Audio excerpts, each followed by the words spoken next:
Where are the 2023 Twins strongest? Where are they weakest? And who could fill some of those weaker holes on the trade market? It's all coming up on today's episode of Locked On Twins. You are Locked On Twins, your daily Minnesota Twins podcast, part of the Locked On Podcast Network, your team every day.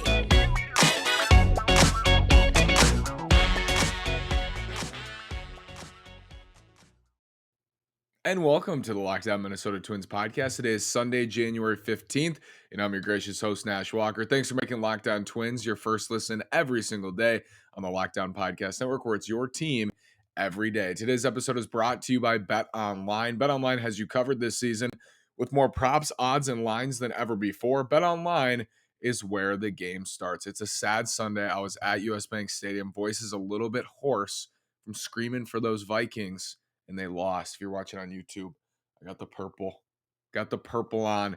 Sad day. We're here to look at the Twins roster, identify their strengths, identify their weaknesses, and then a little bit later on in the show today, I'm going to propose 6 names who could help on the trade market to fill one of their bigger holes. I think a hole that's overlooked right now, maybe in some ways. 6 names who could fill that hole, and it is in the middle of the lineup, middle of the order bat. I think still the Twins could use before opening day. So I have 6 names who could potentially fill that role, some more than others, and we will get to them a little bit later on. We're going to start here identifying. Sometimes you just have to take a step back. And I said last week, on paper right now, the Twins are like an 80 to 88 win team.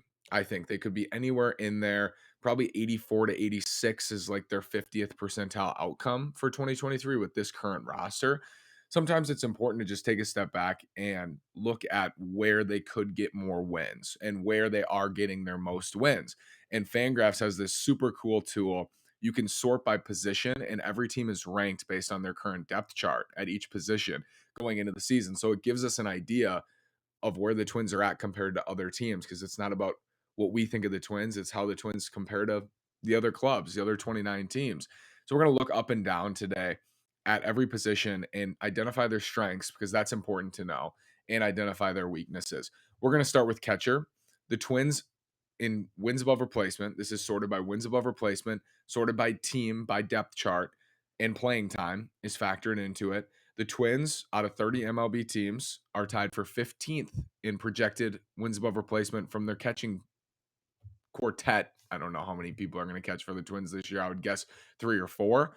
Tied for 15th. So basically a dead league average projection for their catchers, and that's after the addition of Christian Vasquez that bumped them up. Dead average.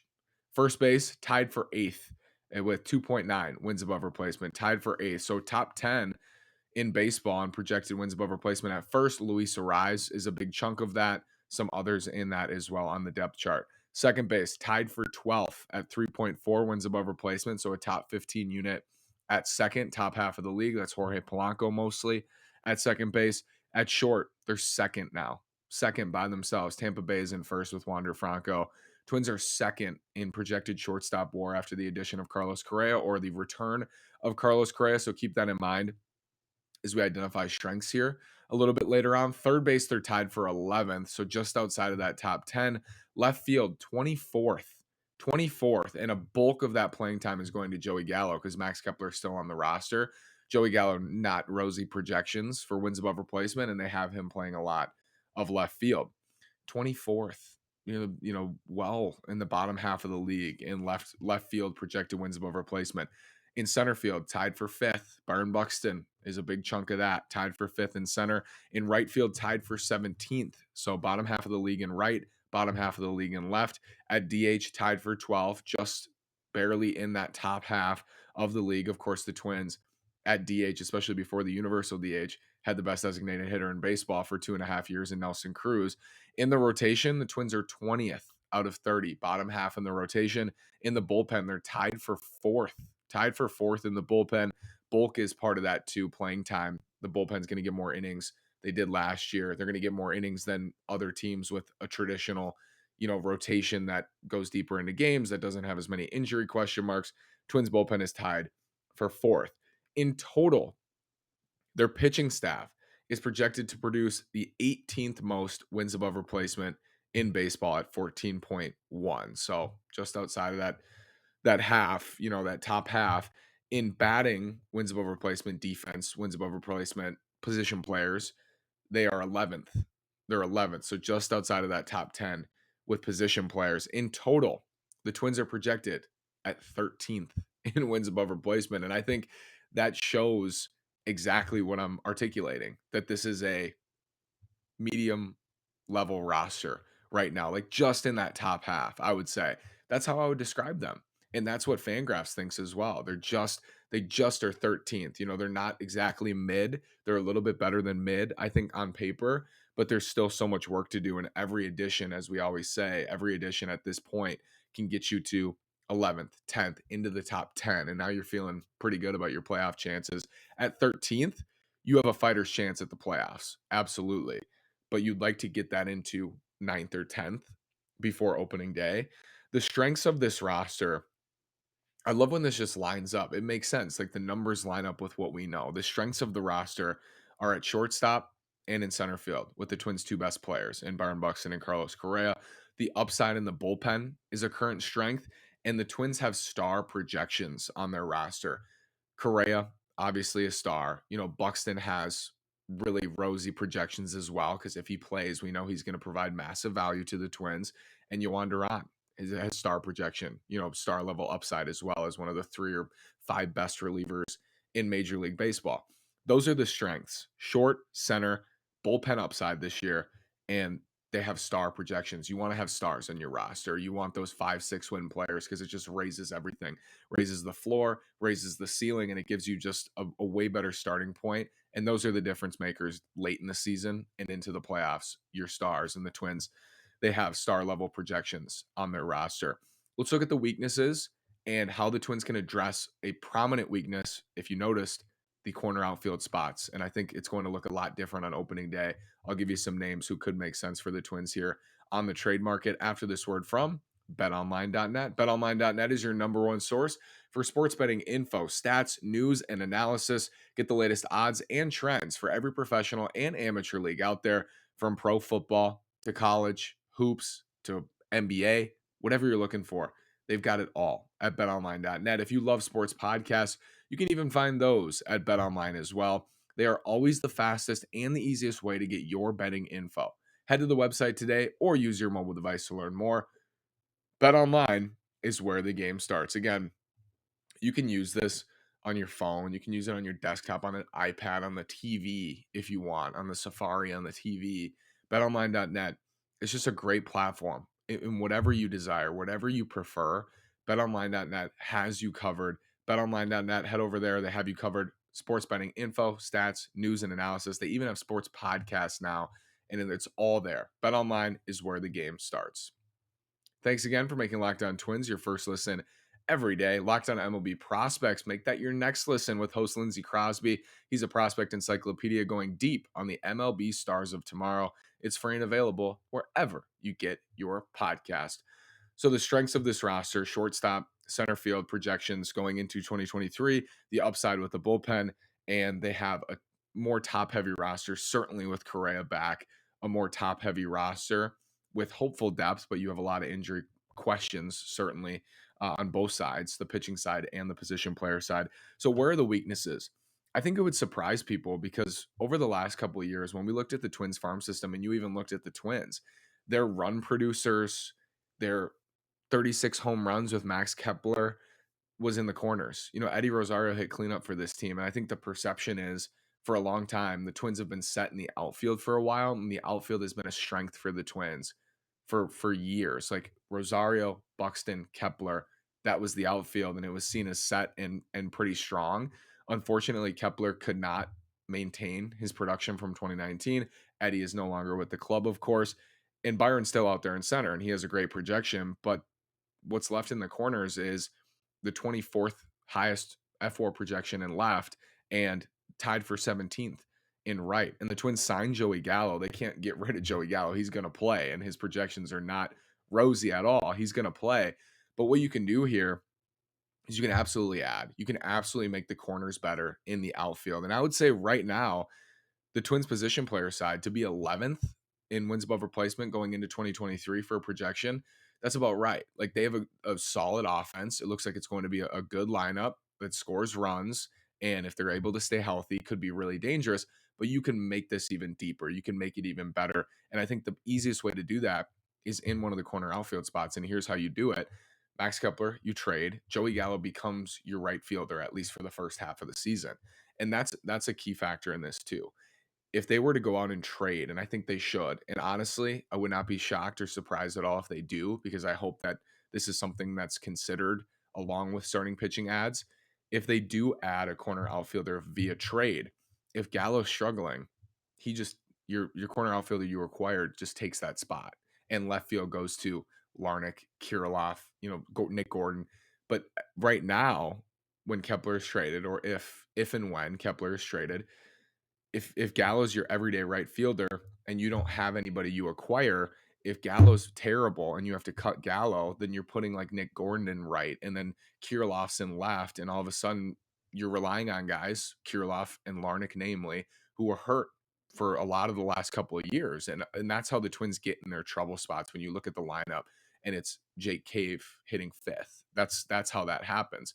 If you acquire an outfielder, it gives you not only insurance, but it gives you upside as well in the lineup. So the corners, that's what I'm looking at here. Left and right field, clear weakness on this roster right now. Not enough offense there. Defense looks outstanding with Gallo and Kepler. Currently, that's not going to be the form, the lineup. The defense looks great. There's not enough offense from outfield corners. They're trying to maximize offense at multiple spots: center, third base, shortstop, second, first base. We'll see what they do with Luis Ariz, but you need to maximize more offense in left and right field. That's a main weakness to me, and a large part of that is you're just missing a right-handed bat. It's a clear weakness on the 40-man roster. A corner right-handed outfielder. It's probably the biggest weakness on the roster and in the organization. Honestly, they don't have anybody who hits right-handed and can play in a corner outfield spot. Maybe Royce Lewis ends up being that guy. That would be awesome if he played left and right field and he was competent and even good out there. But right now, they don't have that guy. So who could they add? I have 6 intriguing names here. Some more like long shots. Others I think actually will be available.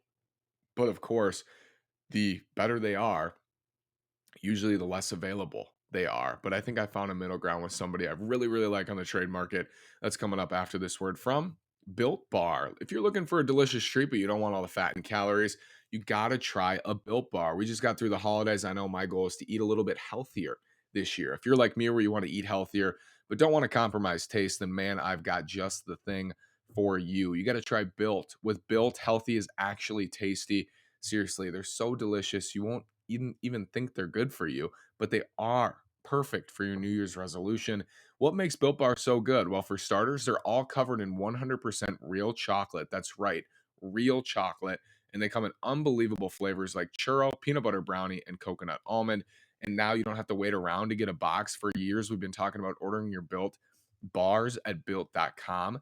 Now you can get them at your local Walmart or Sam's Club. That's right. Head to your nearest Walmart today, walk to the pharmacy section, and grab yourself a box of Built Bars. If you're close to a Sam's Club or a Walmart, run on in, grab a 13-bar box with our hit flavors, brownie batter, and churro. You can thank me later. Clear weaknesses to me: left and right field, big bat out there. Right-handed.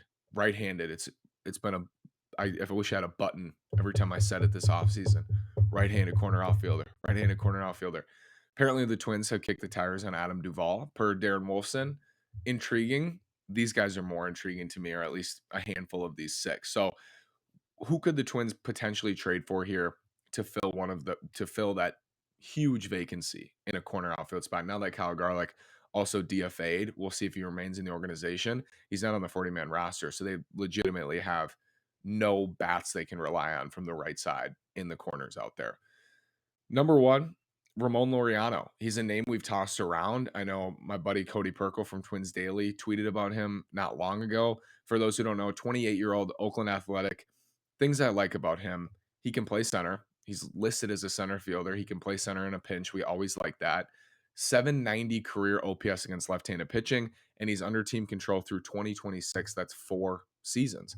If you're the Oakland A's, you have to start thinking, is Ramon Laureano even going to be part of the next winning team in Oakland? Are we even going to be in Oakland?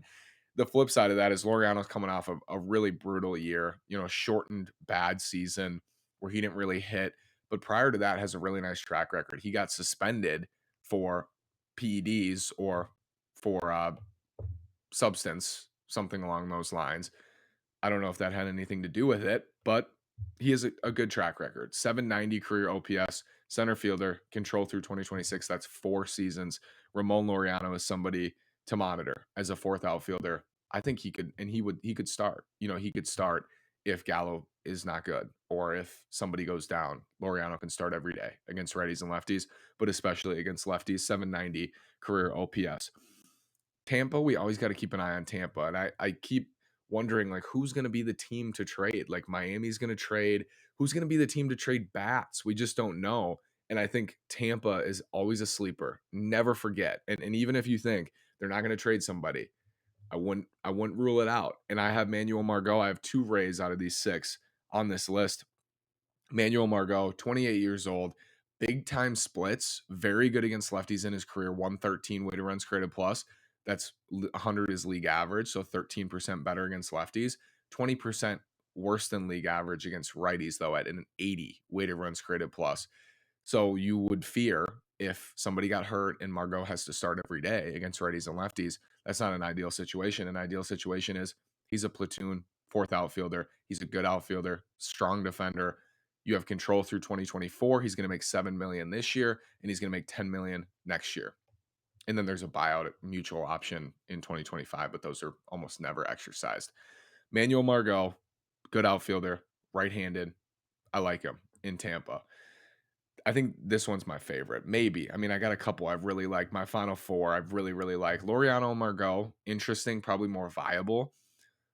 Somebody I'm watching, though, in St. Louis is Tyler O'Neill, and he's 27. And you might wonder, like, why would they trade him? Well, he's only got 2 more years of team control. He had a bunch of hamstring problems last year as a shortened season, but in 2021, he was fantastic. Elite left fielder defensively. He had a 144 weighted runs created plus and 5.6 wins above replacement in 2021. Like MVP caliber season, MVP candidate caliber season for Tyler O'Neill. He was awesome in his career. He has a 127 weighted runs created plus against left-handed pitching. Like I said, last year was rough, injuries and otherwise, but this dude is a big-time bat. I think he would play extremely well at target field, and I love his fit in this lineup as kind of a bounce-back candidate. St. Louis maybe doesn't want to sell high or sell low, rather, on Tyler O'Neill right now, but if they did, I really, really like Tyler O'Neill right now at this point in time for the Twins. Everyday left fielder, and if he does go down because he's an injury risk, you have Kirilloff, you have some guys, as I said, you're just building depth and you're building upside. If they're healthy, Tyler O'Neill would look amazing in the middle of this lineup. We'll get to the lineup after these 3. Yandy Diaz in Tampa, 31. I kind of think of Yandy. A lot of his profile is like Luis Ariz, like a right-handed Luis Ariz. He's an on-base monster, a little bit less average, but more pop.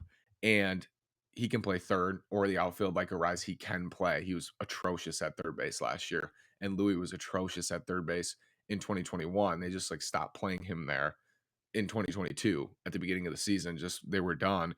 Yandy's 31. He's under team control through 2025. He's one of the Rays' best, most consistent players. Plays first.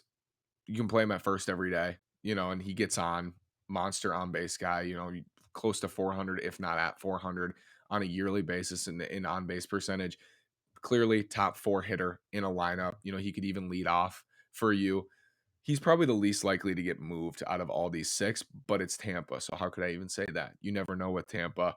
Christian Walker in Arizona, 31, elite first baseman defensively, hit 36 home runs last year. Complete breakout season for Christian Walker.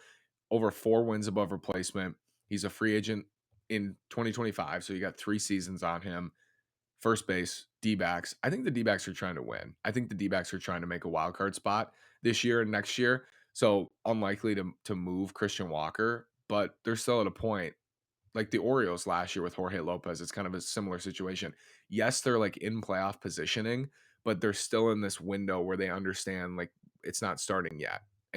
Hopefully it will start for us in the next couple of years. But if we're going to be real, let's sell high on Jorge Lopez. If we're going to be real, let's sell high on Christian Walker, potentially. First baseman, like I said, 36 homers, awesome batted ball data, awesome at first base defensively. He would be a nice add. And you're probably wondering, like, the Twins don't need another first baseman. But what this would do as well is then you could trade away from first base, in a different deal for a starting pitcher.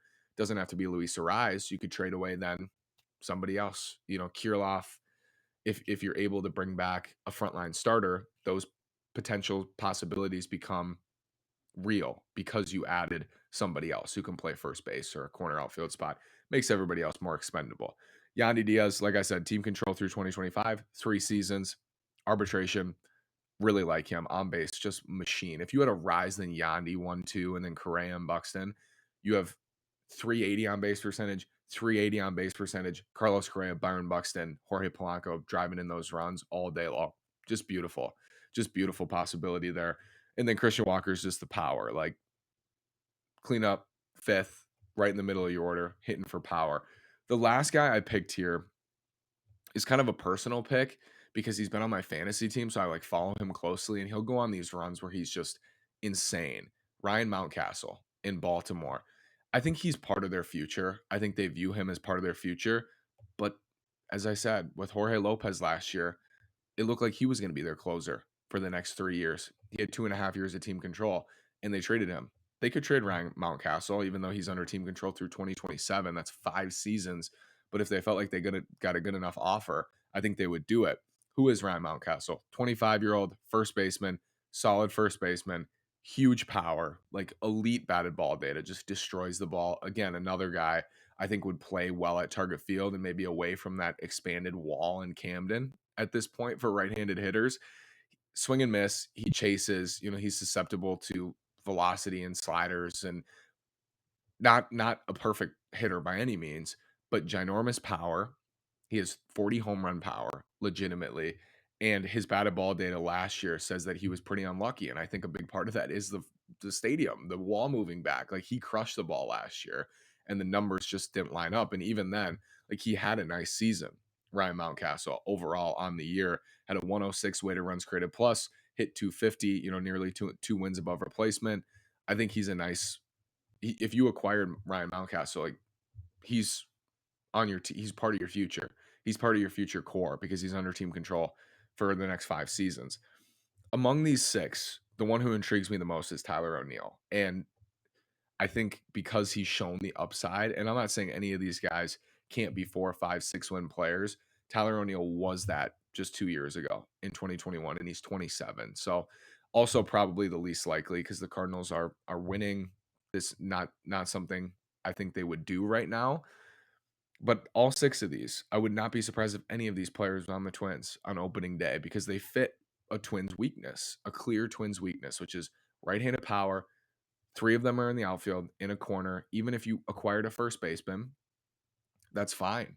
It creates opportunities elsewhere on the roster. Like I said last week, they are in a position where there's very few guys locked in to anything on this team. You have your shortstop, you have your center fielder, you have your catchers, you have your second baseman. But outside of that, everybody can either move or get traded. And it's not a surprise. It's not like anybody's untouchable out there, I don't think. And I think the Twins view it that way. And they've done that the last couple of seasons. They shake things up. And that's this front office. Part of it is their books are clean, which they I think like the flexibility. They can shake things up. They're not locked into very much at all.